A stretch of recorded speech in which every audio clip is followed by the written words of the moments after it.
আজ প্রথম কি বলছে, সঠিক উত্তর দাও বা টিক চিহ্ন ব্যবহার করো, এই তো। সামাজিক পরিবেশের উপাদান কোনটি? এখানে কি কি অপশন দিচ্ছে তোমাকে? পাখি, গাছ, নদী, বিদ্যালয়। কি হবে নাবিল? বিদ্যালয়। প্রাকৃতিক পরিবেশের উপাদান কোনটি?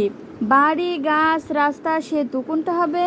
প্রাকৃতিক পরিবেশ। বাড়ি নাকি গাছ? গাছ। তারপর হচ্ছে কোনটি শীতকালীন ফল?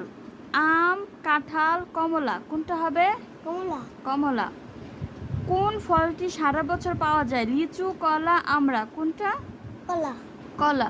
গাছপালা আমাদের কি দেয়? আলো, তাপ, অক্সিজেন। কোনটা হবে? অক্সিজেন। তারপর খ নাম্বার, সঠিক উত্তর বলো বা শূন্যস্থান পূরণ করো।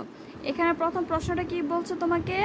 বলছে বাংলাদেশে গ্রীষ্মকালে ড্যাশ অনুভূতি হয়। কি অনুভূতি হয়? গরম অনুভূতি হয়।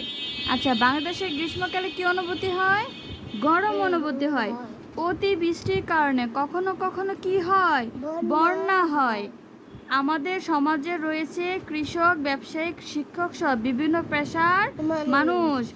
বিভিন্ন এলাকায় বিভিন্ন জাতি, ধর্ম ও গোষ্ঠীর লোক মিলেমিশে বসবাস করি। আমরা নির্দিষ্ট স্থানে প্লাস্টিক, পলিথিন, ব্যাগ, ময়লা আবর্জনা ফেলবো। প্রথমটার উত্তর কি হবে? বাংলাদেশে গ্রীষ্মকালে কি অনুভূতি হয়? গরম অনুভূতি হয়। অতিবৃষ্টির কারণে কখনো কখনো কি হয়? বন্যা হয়। আমাদের সমাজে রয়েছে কৃষক, ব্যবসায়ী, শিক্ষক সহ বিভিন্ন পেশার মানুষ।